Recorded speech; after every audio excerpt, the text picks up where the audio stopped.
You are listening to KLRN Radio, where liberty and reason still reign. All writers are prone to becoming so attached to our characters and stories that we struggle to see why a passage may not be working. It takes another set of eyes to help us nurture our writing to full maturity. At Black Wolf Editorial Services, we strive to enable writers to develop and grow, shaping stories into masterpieces that can stand the test of time. Editing services are provided for all genres and all age categories. Services range from critiques of the short story through to the line edits of the full-length novel and copy editing for those preparing for publication. We also offer assistance on generating a writer's bio for your website, as well as help with those book blurbs and promotional material. We won't abandon you to the masses. We want to celebrate with you in your successes.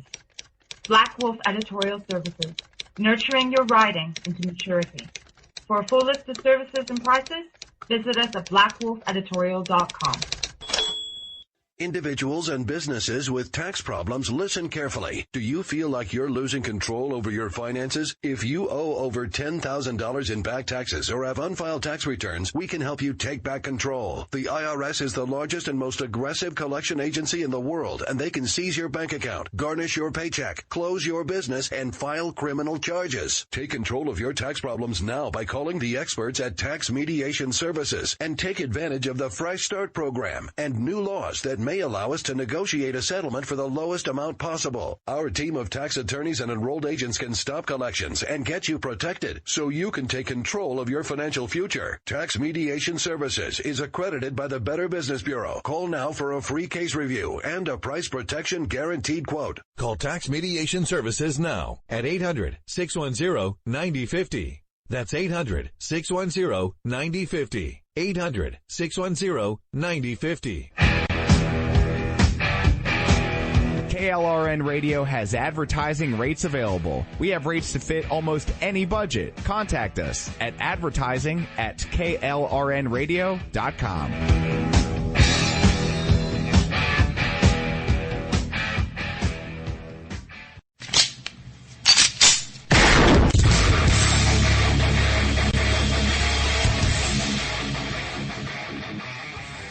This is Slickery Trigger for Rebel Road Tactical. With proper care and feeding, your pistol will be ready when you need it, there to save your life. Shouldn't your gear be that good? Whether you need a holster for comfortable everyday carry or a tough-as-nails holster for your next training course, Rebel Road Tactical has what you need. Check us out on the web at rebelroadtactical.com. Tired of paying outrageous prices for Viagra? Well, we have great news for you. Now you can finally get Viagra at huge discounts. Healthy Man allows you to save up to $500 on Viagra. Why pay U.S. pharmacy prices of $15 per pill or more when you can get Viagra for less than $3 a pill? Call today and get 40 Viagra pills for only $99. This can cost as much as $600 at your local pharmacy. You can't afford not to call us. If you want Viagra at the lowest prices, never pay $15 a pill pharmacy prices again. Get Viagra for less than $3 a pill. Call 1-800-516-7602 today and save up to $500 and get 40 pills for just $99. Healthy Man is fast, easy, and affordable. Operators are waiting at 1-800-516-7602 to take your call right now. Call 1-800-516-7602. That's 1-800-516-7602. Again, 1-800-516-7602.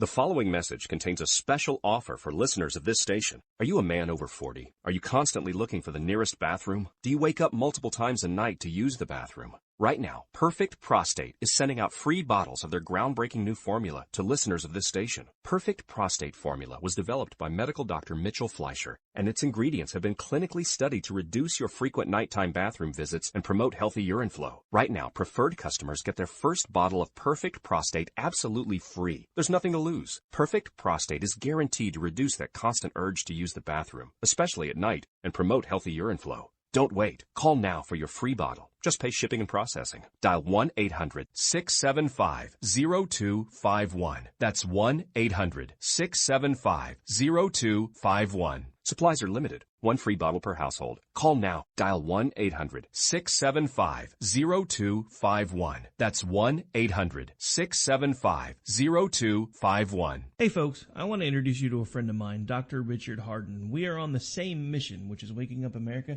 We just have different paths. So stay tuned for some information on how you can keep up with Richard and all his work.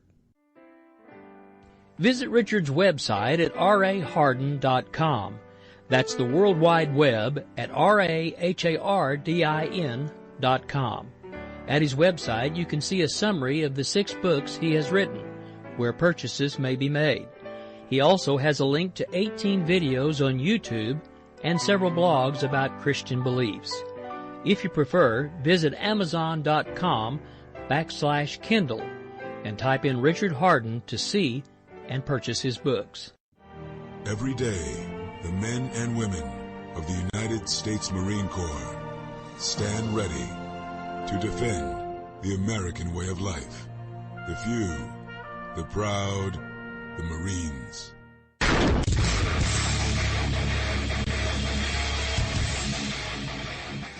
This is Slickery Trigger for Rebel Road Tactical. With proper care and feeding, your pistol will be ready when you need it, there to save your life. Shouldn't your gear be that good? Whether you need a holster for comfortable everyday carry or a tough-as-nails holster for your next training course, Rebel Road Tactical has what you need. Check us out on the web at rebelroadtactical.com. And so, my fellow Americans, ask not what your country can do for you. Ask what you can do for your country. Freedom is never more than one generation away from extinction. We didn't pass it on to our children in the bloodstream. The only way they can inherit the freedom we have known is if we fight for it, protect it, defend it, and then hand it to them with the well-taught lessons of how they in their lifetime must do the same. I'm not ready to end the fight. I'm not ready to back down. 'Cause I've been through hell and I don't have time to go round and round and round. It's too late to turn back now. You know I wouldn't if I could. 'Cause I'm proud as hell. I can't bring myself to do what it is you think I should.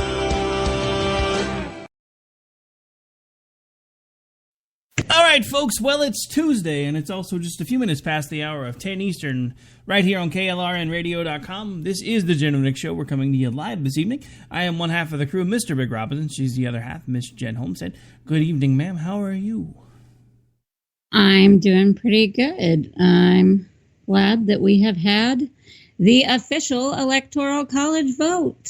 Woohoo! So before we kick off the Electoral College talk, because I know we said we wanted to open that, I have a question. Are you ready to start going to a party every so often? I am. What party might we go to? Because you know we're gonna have to start dressing up every so often, get ready to hang out and go have some fun. Because Jen and Rick's going to the LoftusParty.com, baby. That's right, the Loftus Party, the podcast by Mr. Loftus himself, who you may know as a stand-up comedian and also has a syndicated TV show, also does a podcast and a website with bloggers and a bunch of other things on there. Jen and Rick now has a spot over there on their website. So if you can't catch us anywhere else, make sure you go check us out on the LoftusParty.com, because it's just awesome. I don't know. I'm really excited about that one, but I think it's because I actually have gotten to know Michael a little bit over the last few weeks because I've been helping produce him. Before that, it was all kind of third-party exposure, but the dude's just kind of amazing, and he's really funny. I'm so glad that I'm muted most of the time when I produce for him, because he'll get me cutting up like 30, 45 seconds before we're supposed to go live, and I'm like, I'm so glad I don't have to talk right now because I can't stop laughing. It's just been fun. But anyway, so we are going to be over there at least one episode a week. I'm not sure how they plan on doing it. I'm not sure if it's going to be an embed link or if they're going to start some sort of a stream of their own. But I'm assuming for the moment that it's just going to be an embed link that'll be over there. So make sure you go check it out if and when you can. And on that note, I don't know. I'm still pretty excited about that. And then, of course, I'm also excited about the fact that the election is now pretty much officially over because, the Electoral College vote happened yesterday and liberals' heads exploded, and it was kind of wonderful and glorious, and I'm just still kind of reveling from that, too. Yeah, I am, too, and I didn't get to spend I've had a lot of family Christmas stuff going on, so I didn't get to spend near as much time, glued to the headlines and to the scrolling tickers and to the, into Twitter, to social media, as I would have liked, because I know it was probably pretty fun to see go down. But we for sure know that there has never been an electoral college vote covered the way that this one was. I mean, they were streaming live from some states. It was really kind of crazy. But I do want to remind you that it's not quite over, only because, like Keith Olbermann promoted this morning, and he's like, never fear. We can still delegitimize Trump by not calling him president. And they can remind voters that Trump lost the popular vote. And actually what he said was, resistance means find a Trump supporter every day and remind them he lost the popular vote. That kind of sounds like targeted harassment to me. No, Twitter won't see it that way. Neither will most of social media. Because remember, that seems to be fine. Of course not. I mean, he's actively asking people to go find Trump supporters and tell them. It's so silly. It's like, can we just stomp our feet any harder? I don't know. Maybe wet your pants and mommy will pay attention. I don't get it. This is so stupid. Does anybody even pay attention to Keith Olbermann anymore? I mean, Olbermann. I'm sorry. Well, maybe not so much, but let me just read you exactly what he said. That was pretty, I was cracking up about it. He said, there's also a passive-aggressive, subtler way to make this point clear. It is like most of the points that finally defeated the Republicans of the Bush era. Those points succeeded not by suddenly knocking down walls, but instead by eroding them as would a river. Not using one word can be just as forceful as perpetually using another. Never address Trump as president. He is Trump, just Trump, never president. The title of president that we must protect for a happier and more honest time. Resistance means refusal. Resist. like Obama was honest. Oh, good grief, guys. We're not, I don't know. It's resist the Capitol. Never say President Snow's name. What? This is so silly. So, just for them, for the next 4 years, I'm going to have to find one of those lines from Star Trek The Next Generation with the Borg saying resistance is futile. Yes, you should. And anytime we start talking about this whole, we will never call him president, resistance is futile. Well, I don't know if you remember this, but there was a lot of backlash when Obama became president, and people were so used to calling him Obama that some of the journalists and some of the, commentators on some news networks, Fox News, would just say, and Obama today. And they initially, at the beginning of his term, got very angry about that and said it was so disrespectful. And, of course, there's always the racial undertones because of Obama's race. But mostly it was that it was so incredibly disrespectful, even though they spent 8 years trying not to call Bush president, just saying Mr. Bush very often. And now they're going to do it with Trump. They're just so full of it. Well, the interesting thing about that, and this is, again, one of the things that's driven me a little bit crazy, because when GWB was in office, the left was, doing all the things with memes, making them look like a rodeo clown and all those things, and the right got completely upset. And then the pendulum swung, and all of a sudden we have Obama in, and then the left's like, you cannot disrespect our president. And the Republicans are pointing to all these things that they did with Bush. That's different. This guy's black. You can't do that. And then it annoys me because it's one of the things that changes depending on who's in power. Because now the right's going to be completely ticked off that the left is going to do nothing but attack. Just a second.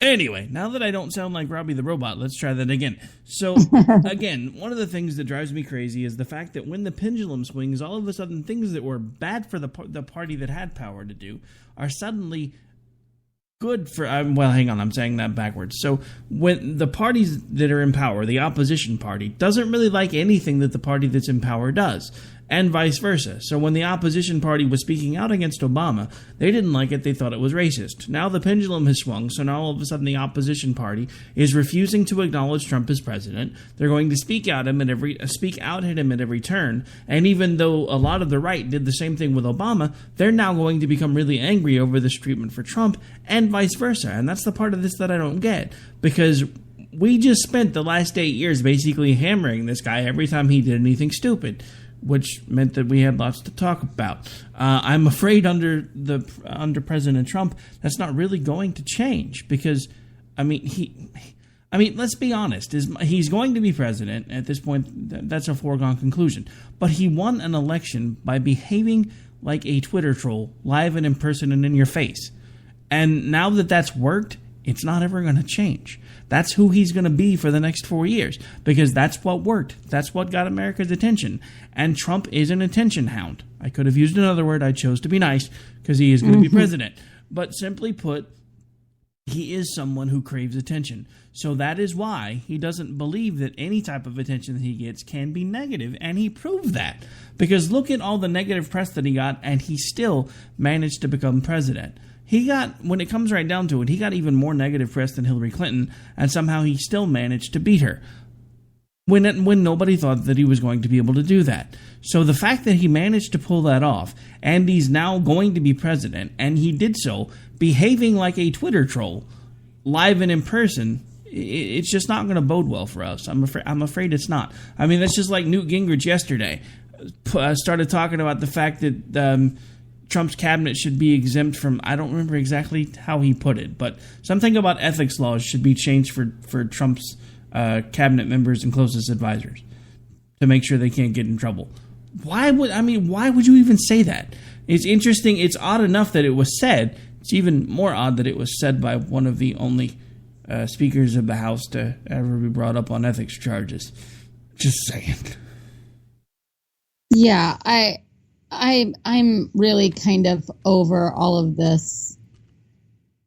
Well, they did it to us, so now let's do it to them, which is kind of already how it felt like leaving the Bush era, going into the Obama era. That's kind of what we did. It keeps swinging. It keeps going the different ways, and then each side just keeps on retaliating.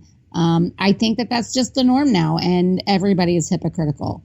But I did find a couple things funny about this in regards to who was supporting this kind of going against the Electoral College in this petition to try to get 37 electors to be faithless and defect to someone other than Trump and hopefully to Clinton.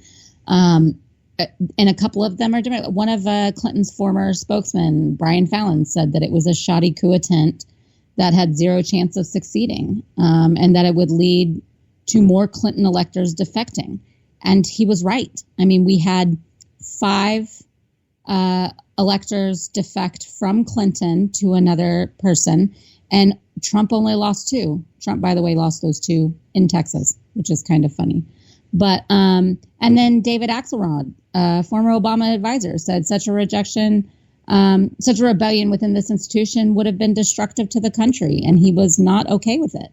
And I think that speaks volumes when you've got actual respected Democratic strategists and people that have worked closely with presidential campaigns that are saying, this is not good, and we need to steer clear of this kind of craziness, because it does far more to hurt our republic than any single presidential candidate could.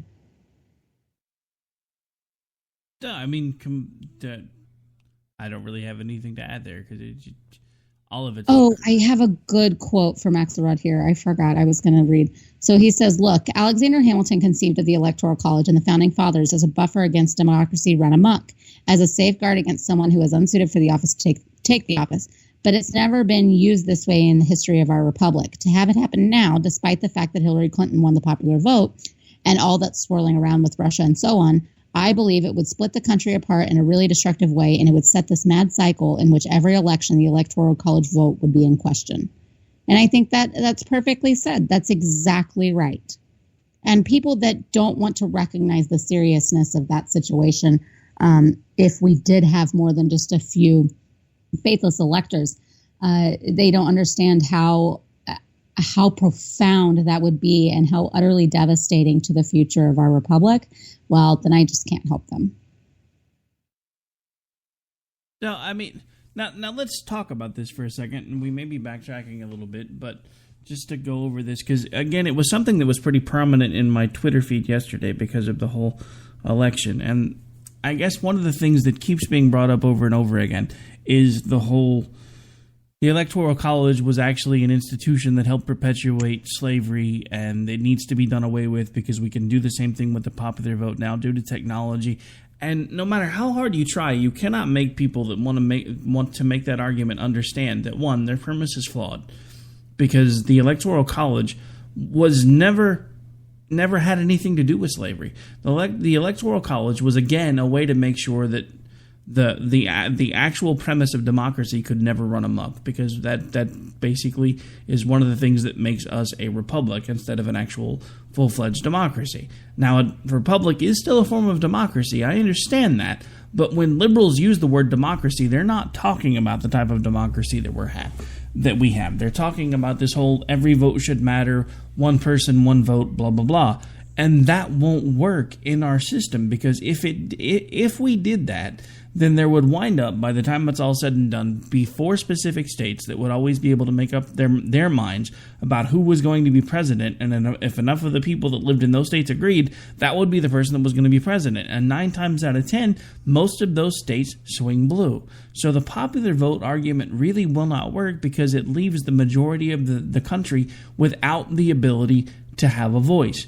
And let's not forget, this country was not designed with a federal government like it has now.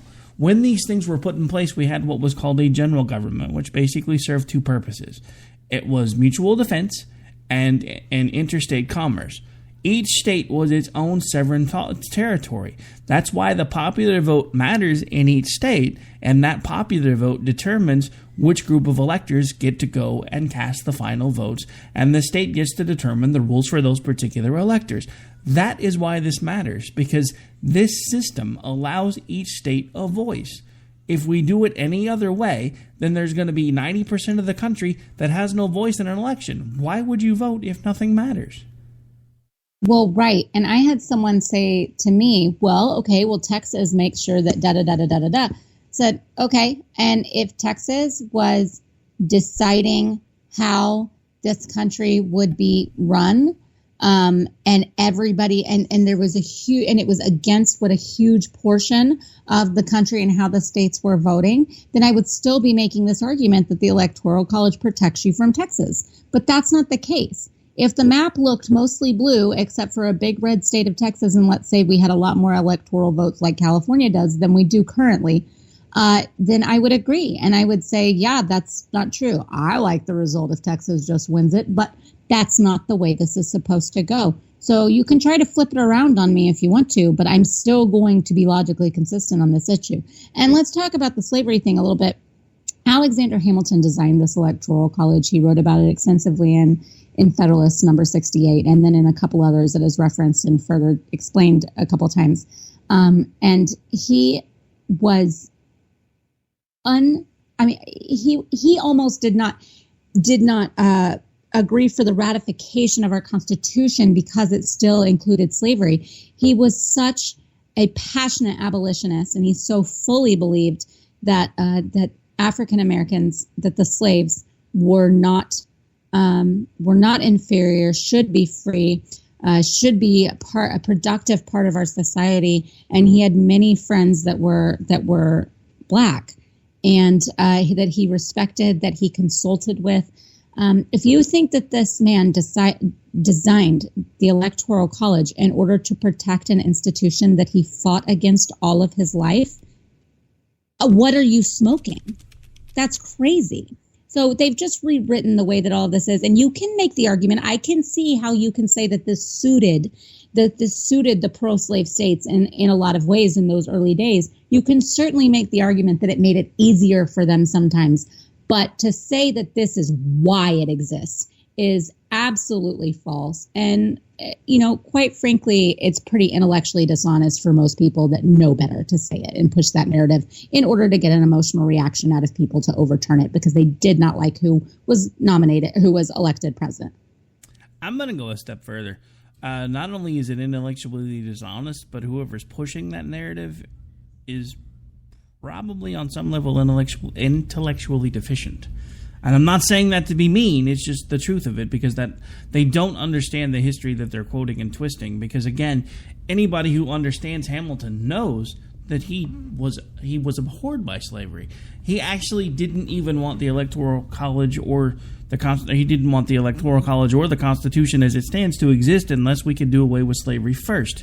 What they wound up doing, because he wanted slavery to be gone, and then they're like, well, we'll just do it. We'll put it in there where the slave owners can't actually use their slave population as part of their voting clout. And then, of course, the southern states were like, well, that's not fair because they are still technically people. And the North is like, but you own them. So what they wound up coming up with was what was called the 3/5 Compromise, which basically not only did it lessen the impact the southern states could have in the Electoral College, but it also gave them some pretty substantial tax breaks because a good portion of their population wasn't going to be able to be counted without grouping them together, and that was actually working as designed.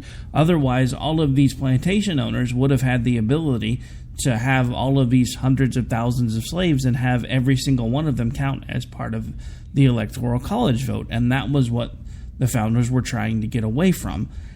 And to say, because, it does to a point, it gives the southern states a little bit more of an advantage because they had more slaves than the northern states.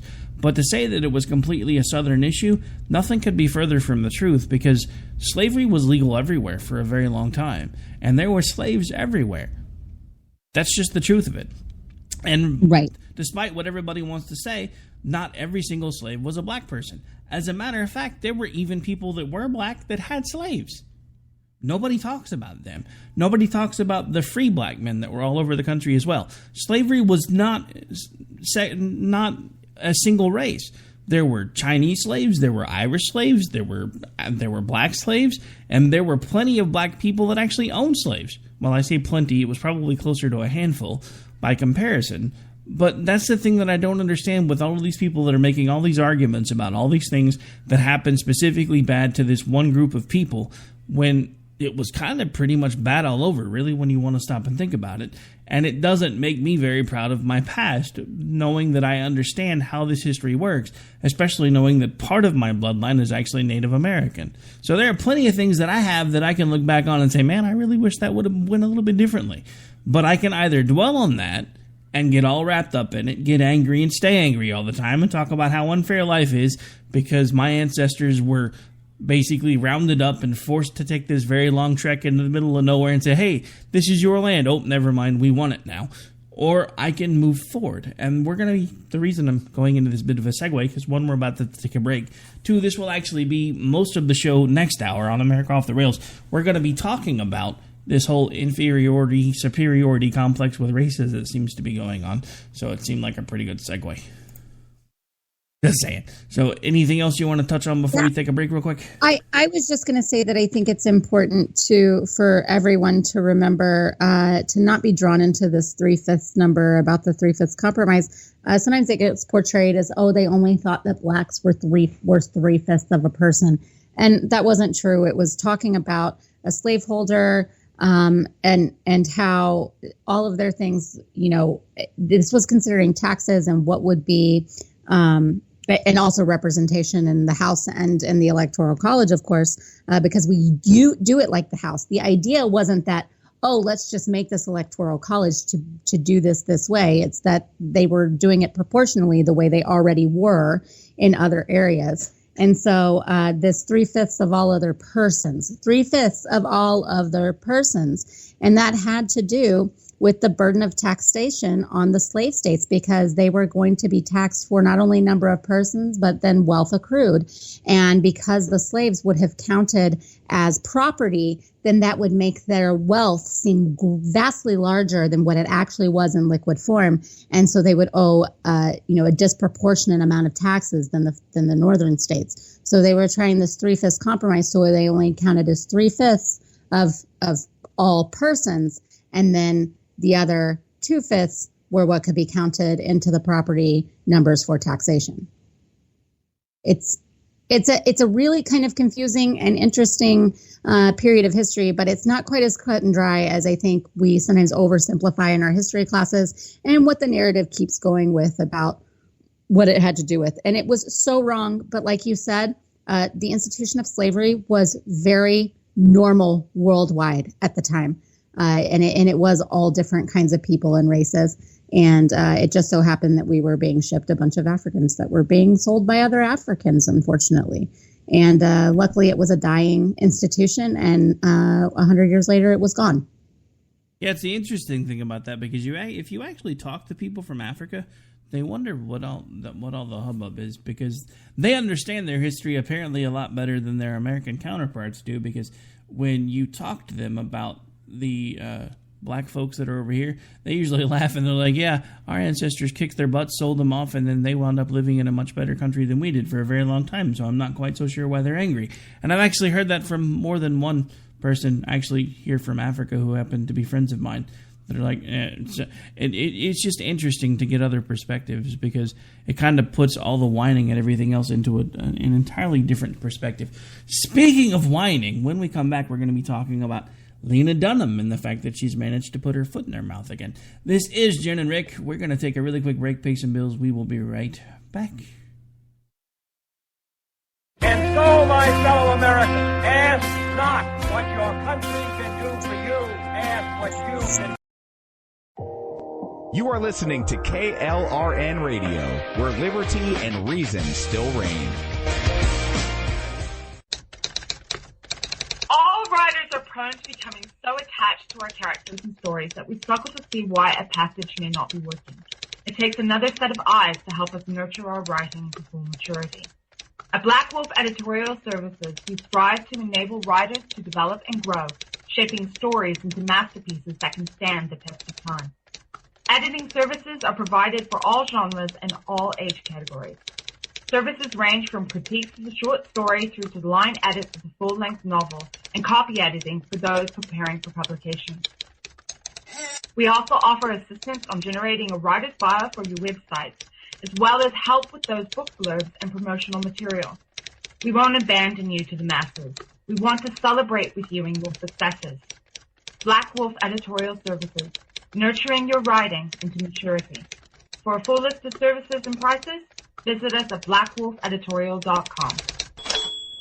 Individuals and businesses with tax problems, listen carefully. Do you feel like you're losing control over your finances? If you owe over $10,000 in back taxes or have unfiled tax returns, we can help you take back control. The IRS is the largest and most aggressive collection agency in the world, and they can seize your bank account, garnish your paycheck, close your business, and file criminal charges. Take control of your tax problems now by calling the experts at Tax Mediation Services and take advantage of the Fresh Start program and new laws that may allow us to negotiate a settlement for the lowest amount possible. Our team of tax attorneys and enrolled agents can stop collections and get you protected so you can take control of your financial future. Tax Mediation Services is accredited by the Better Business Bureau. Call now for a free case review and a price protection guaranteed quote. Call Tax Mediation Services now at 800-610-9050. That's 800-610-9050. 800-610-9050. KLRN Radio has advertising rates available. We have rates to fit almost any budget. Contact us at advertising@klrnradio.com.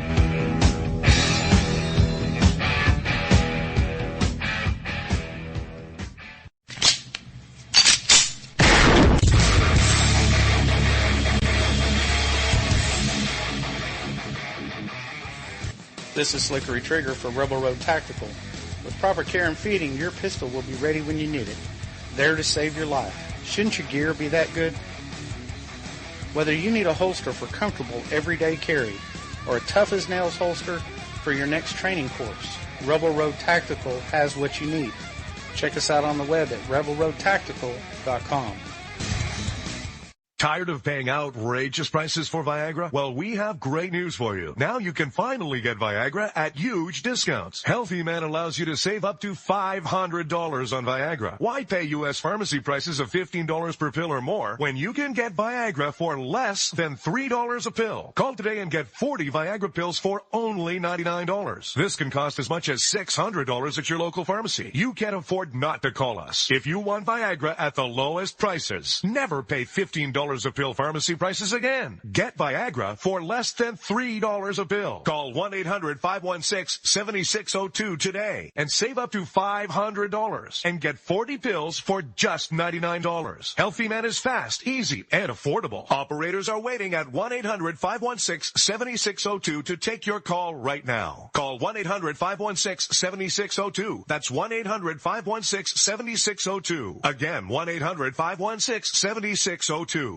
The following message contains a special offer for listeners of this station. Are you a man over 40? Are you constantly looking for the nearest bathroom? Do you wake up multiple times a night to use the bathroom? Right now, Perfect Prostate is sending out free bottles of their groundbreaking new formula to listeners of this station. Perfect Prostate Formula was developed by medical doctor Mitchell Fleischer, and its ingredients have been clinically studied to reduce your frequent nighttime bathroom visits and promote healthy urine flow. Right now, preferred customers get their first bottle of Perfect Prostate absolutely free. There's nothing to lose. Perfect Prostate is guaranteed to reduce that constant urge to use the bathroom, especially at night, and promote healthy urine flow. Don't wait. Call now for your free bottle. Just pay shipping and processing. Dial 1-800-675-0251. That's 1-800-675-0251. Supplies are limited. One free bottle per household. Call now. Dial 1-800-675-0251. That's 1-800-675-0251. Hey, folks.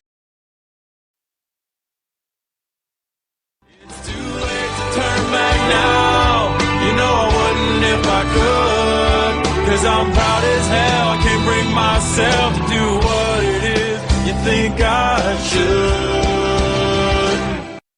All right, folks, we are back. We are live. This is Jenn and Rick right here on KLRNradio.com. We're going to change topics here for just a second, but I do want to get to some comments from the chat room from the earlier conversation before we get too far. Ron, of course, in the chat says, I think that, and this is back to when we were talking about Newt, I think that Newt Syphilis has started eating his brain. And then when we were talking about the Electoral College and other things that have changed throughout the span of our country, he said that changing to the direct election of senators is the worst thing ever implemented. And I don't know. I have mixed feelings about that because I actually kind of like the idea. But at the same time, I think it kind of put a little bit of an extra buffer when the Senate was actually appointed rather than elected. I don't know. I mean, different people think different things about that, so I'm not sure where you stand on it, and I'm honestly not exactly sure where I stand on it either. Yeah, I haven't really thought about it all that much, so I would have to before saying much about it. All right, well, we can always come back to that one on a later episode once we've both had some time to kind of take it apart and put it back together. I mean, I'm kind of on the fence with it because I kind of like the idea of the folks that represent us actually being elected, not appointed, but I also understand the argument of, Congress are the ones that we elect and we send them, and then the state government, if I remember how this used to work, the state would actually, there would be folks in the state that would actually appoint the senators. And to me, that honestly, I don't know. There's good and bad with it either way. I think the one thing that I really wish we still did was back when they were only in session for like 12 weeks out of the year and the rest of the time they were with their constituency instead of always hanging out in D.C. I think we need to get back to that because I think that the whole bubble and insulation thing that we have going on in D.C. really needs to stop. Because that's the biggest thing. We send them off to Washington, and then they get slowly chewed up and spit out by the machine, and we see it happen time and time and time again. The only way that I know to change that is to get it to the point where they don't have to spend all of their time in D.C. And let's face it, with the technology the way it is today, they don't even really need to be in D.C. at all. They can hold these meetings through Skype connections or whatever they want to do and press a button and be like, yeah, I'm voting for this, we're good. Or I'm voting against this and this is why. And we could actually not have the state paying for office space for the Senate and the congressmen, and then also picking up the tab for their office space in D.C. I mean, there are ways that we need to start holding them accountable. One of the ways to do that is to make sure that they do get to spend ample time actually hanging out with their constituency, not being wined and dined by political activists and everybody else that typically like to hang out in D.C. and try to bend somebody's ear. But that's just kind of my take on that. Yeah, I don't really have that much to add. All right, so before we went to break, we did say that we were going to move on to talk about a new and annoying topic. Lena Dunham has managed to make a splash, wind up back on the news again, because she was recounting the fact that not too long ago she was with someone who was putting together stories about women that had gone through an abortion, and she had asked Lena if she would be willing to share her story, and all aghast, she looked at the young woman and said, well, I've never had an abortion. And then she got to thinking about it later, and she's like, man, I kind of really wish that I had had an abortion. Kind of like she was like, should I have the fish or should I have the steak today? Man, I kind of maybe wish I should have went with that abortion. So I don't know why anyone would even make that comment in passing. Okay, so she's basically saying this all came about like there's still being a stigma on abortion, which I absolutely am offended by the fact that she calls it a stigma on something that ends a freaking life. I mean, this is not like the stigma of two guys holding hands or like it being taboo that you don't wear a tie to a formal affair. I mean, we're talking about a surgical procedure to remove a fetus from the womb of a woman. This is insane to treat it like it's just, like I said, just some sort of like societal taboo. That's so crazy, and it's really sick. But also, I couldn't help but like the very first thing that I thought was like, are you sorry that you've never had an abortion? Or are you sorry that no one will hook up with you, so you've never been able to get pregnant to be able to have an abortion? What is it? Because I can say this as a woman, I'm not sure who's going to be getting on that. Ew. But also just because of all of her publicity and the way that she presents herself. I mean, she's supposed to be this like role model and be so, the media tries to position her as this like, all-embracing millennial who is just forging her own path, fiercely independent woman, who fights for women's rights, fights for all these things. And I'm sorry, but I don't see it. Every time I turn around, there's some sort of kind of vile or really ridiculous comment that she's saying that is being pushed off as normal. It is not normal to say that you wish that you had been had an unwanted pregnancy that ended in abortion. I don't care who you are. That is not normal. It also isn't normal to say that you put, pebbles in your little sister's hoo-ha when she was a baby. But, she did that too, and the left applauded. So I just think that she is so far from, it doesn't even matter what she looks like on the outside. She is so ugly on the inside that I can't even imagine wanting to sit down and have a conversation with her, much less go to the bedroom.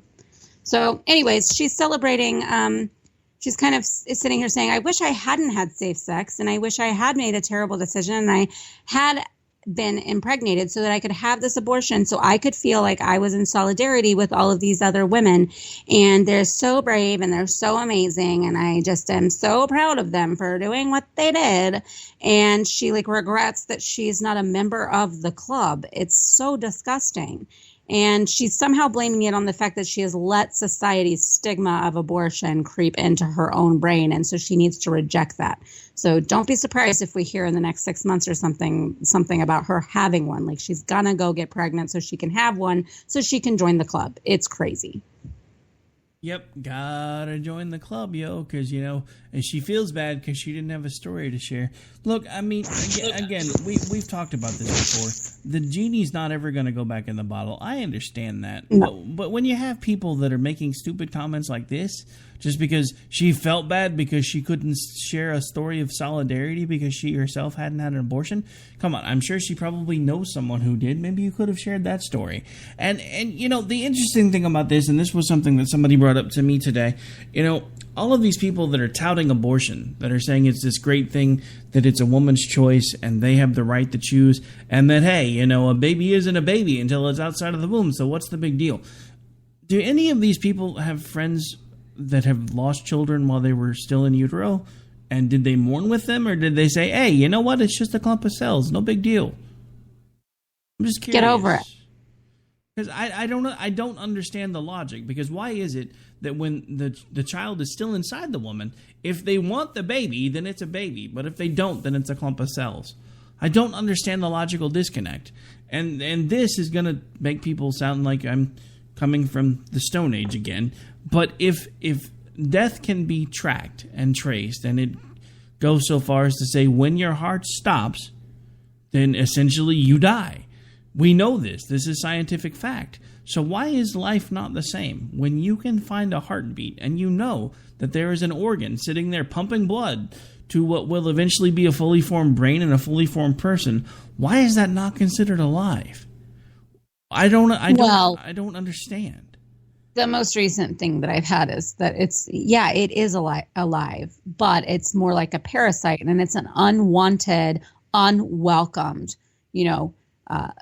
being inside a woman's body that she should have the right to terminate if she wants to, because screw that, I didn't want you there. Well, there's lots of ways to prevent that. And I am aware accidents happen. But this is, we are pushing so far beyond. And thankfully, there are states that are really starting to step up and say no to some of the more outrageous demands of abortion activists. And in particular, something that has just recently been announced is that Texas is saying no more to the Medicaid funding. So $3.1 million of taxpayer money that has been going to Planned Parenthood through Medicaid no longer will. And as you know, Texas defunded Planned Parenthood in general through other taxpayer money means several years ago. So that's an additional $3.1 million that will not be funneled to Planned Parenthood under the guise of Medicaid in the state of Texas, which I think is a huge win. Well, no, that's definitely a good thing. I will definitely say that. And I don't know. I mean, she's entitled to her opinion, but that just seemed like the dumbest thing to say ever. I mean, because I know people that have had abortions. I've actually counseled people before that have had abortions. And it's a very gut-wrenching thing for a lot of people to realize. Right. And it's because of the fact that nobody talks about it until after the fact. A lot of these, especially the younger women, don't actually realize what it is that they're doing. Because they listen to all these people say, well, the clump of cells can't live outside of your womb anyway.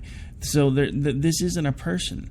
But then you see all of these pictures of these perfectly fully formed babies that they're removing and cutting in pieces.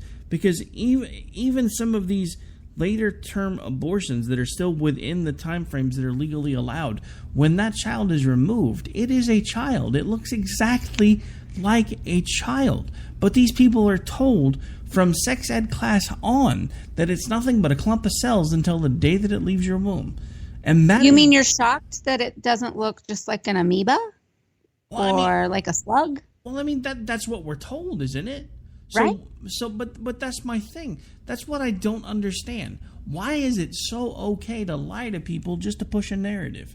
Because it happens everywhere anymore, and it happens on all sides, and that's one of the things that is really starting to bother me. They're really the idea that truth is relative is crazy, because truth is the truth is the truth. But in everyday life anymore, truth is a relative term, because what is true to someone may not necessarily be true to someone else, but there is still absolute truth. The absolute truth is that once there is a heartbeat, this will at some point someday become a child. So if you do something to terminate a child that can live outside of the womb, so if you terminate that heartbeat, you are killing a child. This is not a hard concept. It shouldn't be impossible to grasp.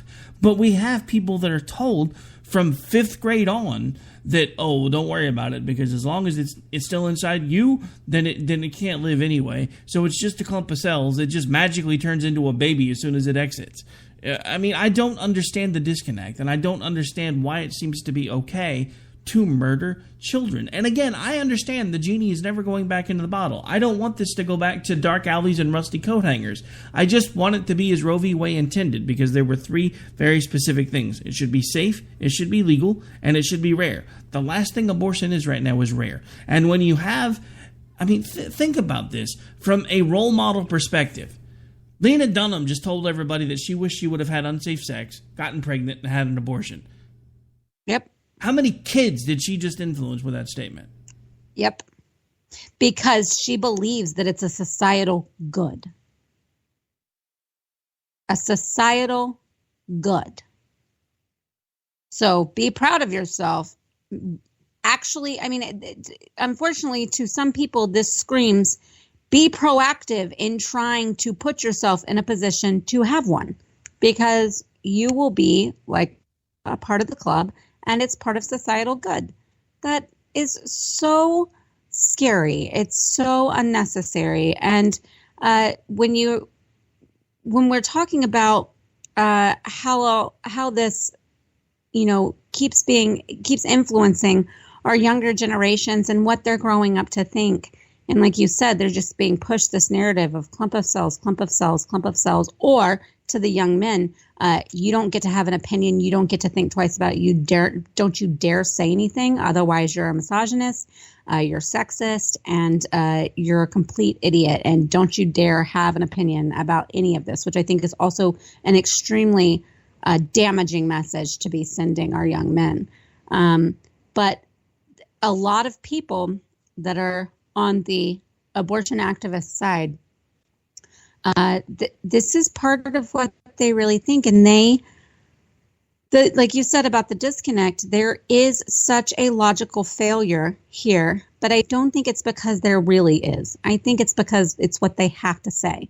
It's what they have to pretend in order to continue to keep up and drive their agenda. I don't know. Also, by the way, let me add about the safe part. These days, they're also actively working against making it as safe as possible by trying to undermine any of these states that are pushing for regulations on not just abortion clinics, but clinics in general for having visiting privileges in hospitals, ambulatory services, all of these different measures to ensure the safety of the women that are going in there for these very heart-wrenching procedures. And they're actively fighting against it and calling it, a way of undermining the ability for women to receive abortions. But they are actually undermining the safety of those women and of the doctors. No, and I mean, we just had the same thing here. The Oklahoma Supreme Court struck down a law that would have required that there be a doctor present with hospital admitting privileges anytime a woman went in for an abortion procedure in a clinic due to some of the language of the law that they felt violated our state constitution. That law has been stricken down, not so much with the admitting privileges issue, but I guess there was some language embedded in the bill that they weren't comfortable with. So I'm hoping that whoever our next attorney general is going to be, because apparently Scott Pruitt serves an outside chance of going to D.C. and running the EPA. I hope our next Attorney General manages to sit down with the governor and craft something that can actually pass muster so that we can start taking some precautions. I mean, because look, again, I don't want the genie to go back in the bottle. But what happens when procedures like this go sideways and you're in a little clinic out in the middle of nowhere with some podunk doctor who got his license from a Cracker Jack box because they don't really care because, hey, we're making money off abortions.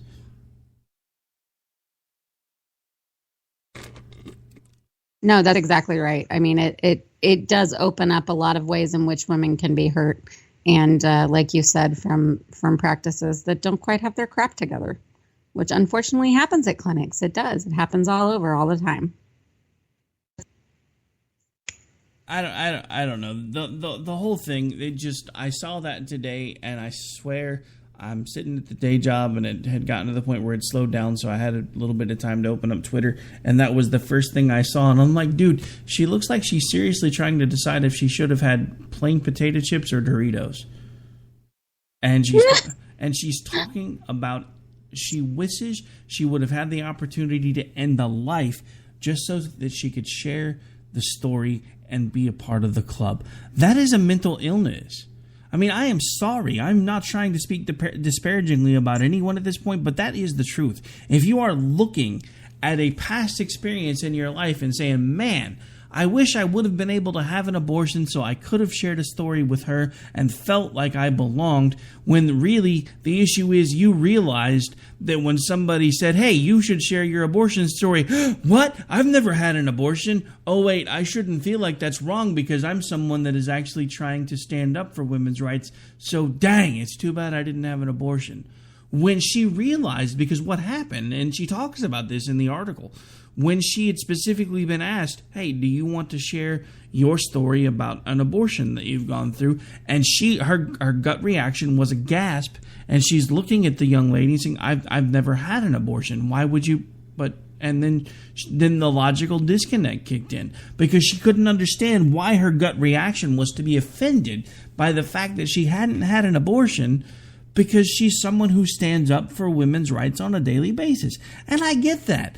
But why do you, I mean, come on. If you're going to put on the t-shirt, does that, I mean, do you really, if you're going to, like, let's say for the sake of argument, it's like when I went through my firearms training, I didn't have to get shot with a gun to be able to carry one. You don't have to have an abortion to be able to say, I think women should be able to do this. It's not a requirement. As a matter, it's not. And I mean, again, I'm not even saying at this point that it should be completely illegal, because there's no way to ever make that happen again. It's just not going to happen, because even when it was illegal, it was still going on. And at that point, all you're doing is putting more and more people at risk. You're putting more and more people in jeopardy, because it's going to be no different than prohibition. You're going to have all this illegally created situation where people are using homemade tools and rusty coat hangers and everything else to get the job done. That's not what I'm saying. But can we stop glorifying it? This is not something to be proud of. This is something that if you have to do it, it is here as an option for you. And it is here if there's an issue and you are getting to the point where it is going to cause an issue with the woman who's carrying the child, and she wants to make a conscious decision. Hey, I can always try to have another child again later, but this one is going to kill me if I continue to carry it. Then that should be an option. If there's some sort of situation that has placed you in a very bad situation of some sort of activity, say rape or incest that has occurred, and you don't want to carry the child based on that, then that should ultimately be your decision. And I understand those. I really do. I mean, if I had my druthers, none of them would be legal. But I understand that there should be some instances, because not everybody's going to have the same moral standard that I do, and I can't hold everybody to that same standard. But to stand up in front of God and everyone else and say, dang, I really should have not used I really should have not used condoms that one time that I had sex 20 years ago before anybody realized how crazy I was, so I could have had an abortion and I could have had a story to share. Yeah, it's really infuriating and just kind of, I don't know. I like you said earlier, I think that it just sends the wrong message to all these girls that like her. It's okay that she didn't have one. It's actually great that she didn't have one. It either means that she's never put herself in that position. You know, she practiced safe sex, or whatever. Has been lucky. Who knows? But it's good that she hasn't had to make that decision, and she shouldn't feel guilty that she hasn't, and she certainly shouldn't try to make it out to be a blemish on her record because she hasn't participated in such a heinous procedure. Or it could be that nobody wants to touch her even with Rosie O'Donnell's strap on. Like I said earlier, is this so much a problem because she's never been put in the position to be able to get there? Whatever. All right. So believe it or not, we are just about officially out of time. So as we do every time we're coming to a close, why don't you remind folks where they can hang out with you when you're not on the radio hanging out with me? Come find me on Twitter at J Homestead, on Facebook, J.R. Homestead, and check out misfitpolitics.weebly.com. All right, and I, of course, am Rick Robinson. You can hang out with me on Twitter, and I do encourage that at this point. I actually had a professional Facebook profile at one point in time, but I finally realized after not logging into it for a couple of months that the email address that I have associated with that particular account no longer exists because it was actually provided by the Blaze, and they got rid of the company that did that, and I didn't get the memo. So I have locked myself out of that account. So I will be starting another one here pretty quickly. But for the moment, I actually do spend most of my time on Twitter anyway. And if you can find me on Facebook, because I don't have access to the Rick Robinson profile anymore, it means that you have access to my personal Facebook, which I don't typically give out. So it's not one that I would mention on the air. But again, you can hang out with me at AOTR_host. And we are going to get out of here. So here in just a few minutes, I can come back with America Off the Rails. Again, we are going to be talking about this whole racial inferiority, superiority, because last night on Twitter, you will not believe what someone who was a person of color said to me, because it actually kind of took my breath away.